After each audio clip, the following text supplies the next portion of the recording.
Sekarang siapa yang bandel, siapa yang dablek, siapa yang tidak mau ikut dengan aliran besar ini, dengan tuntutan rakyat, pemerintah yang bersih, siapa yang tidak patuh, saya akan tindak. Dan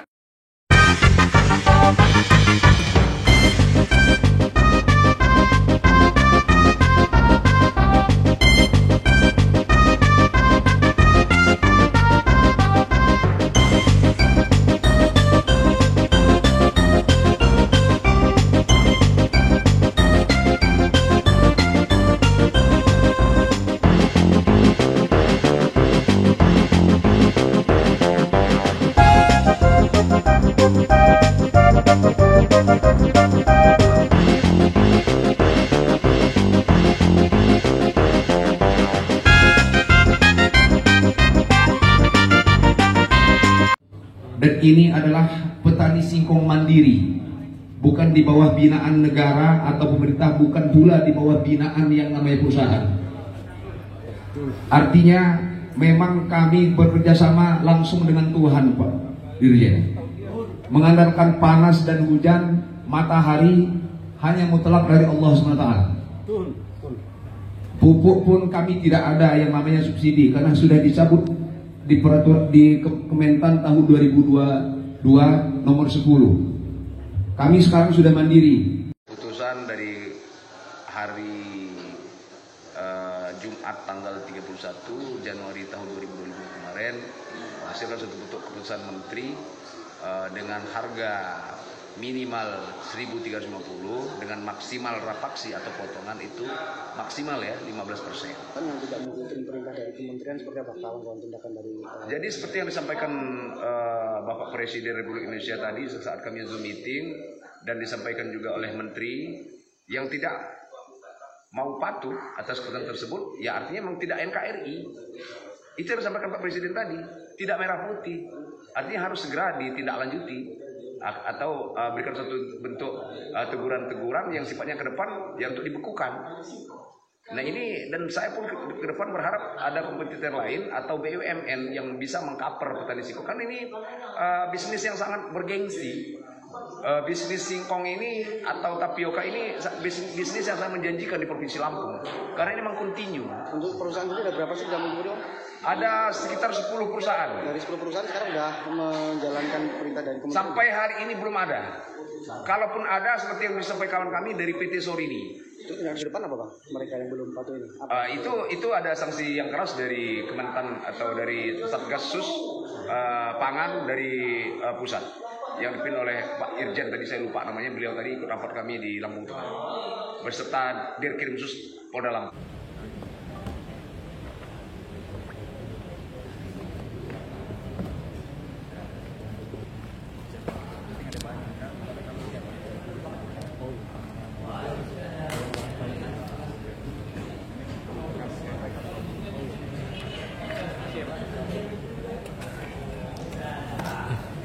Seperti yang sudah disampaikan yang lain-lain, kalau saya secara dan organisasi dan saya secara pribadi, pertama kami minta di petani ada regulasi, ya regulasi, dan kedua bagaimana kami berikan suatu bentuk pembinaan, karena selama ini kami tidak berikan suatu bentuk pembinaan, dan kami sampaikan kemarin waktu Pak Dirjen ke Lampung dan pembatalan Pak Menteri yang hadir karena ada urusan penting dengan Bapak Presiden.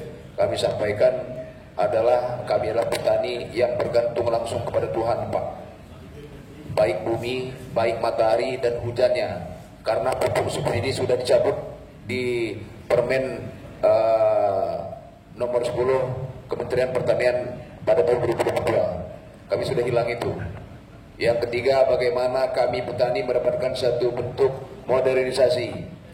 Kenapa kami bilang dan kami sampaikan kami dihina Bapak-bapak DPR RI, karena mereka mengatakan kepada kami, bahkan oknum-oknum pemerintah itu sendiri mengatakan kalau aci atau tapioka dari luar negeri itu lebih baik dari tapioka yang ada di Indonesia. Pernah mereka uji lab? Pernahkah itu diberikan kepada kami? sehingga mereka bukan impor, ya kan? Tapi mereka pun negara ini Pak menikmati Pak dari hasil keringat kami petani singkong, baik itu pajak pabriknya ataukah ekspornya atau impornya atau menguntungkan oknum tertentu.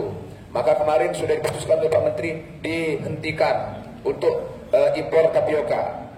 Dan yang lain yang tidak kalah penting, bagaimana ke depan kami mendapatkan satu bentuk pembinaan khusus ya dari pemerintah yang berkaitan dengan bagian ekonomi. Kita akan turun, saya bilang, punya pabrik nih.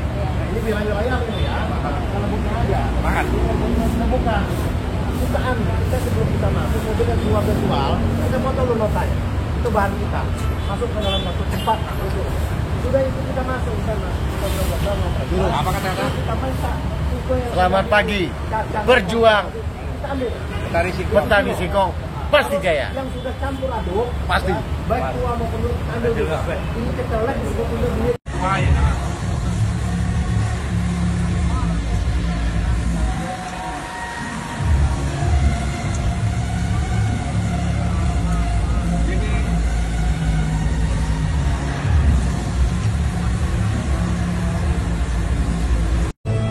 Beginilah nasib kami yang tidak dihargai, dan kami sekarang terdampar di sini. Walaupun perjuangan kami begini, tapi kami tidak dihargai.